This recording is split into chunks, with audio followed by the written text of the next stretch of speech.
Ауыл мектептерінде білім алатын 5 және 6 сынып оқушыларына арналған 1000 бала ұлттық олимпиадасының екінші кезеңі басталды. Жоба тұңғыш президент елбасы Нұрсұлтан Назарбаевтың ел үміті талантты жастарды анықтау және қолдау бастамасы аясында қолға алынған. Бірінші кезеңде оқушылардың танымдық ойлау деңгейі анықталды. Карантинге байланысты ол онлайн ұйымдастырылған болатын.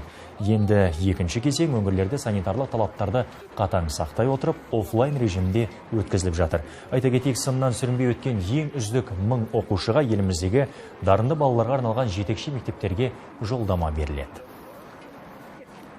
Елбасы әрқашанда ауыл мектептің оқушыларына жағдай жасауға барлық мүмкіндіктерін жасап жатыр.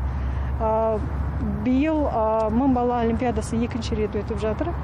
Бізге тіркеу берген балалардың саны 150 мыңдай.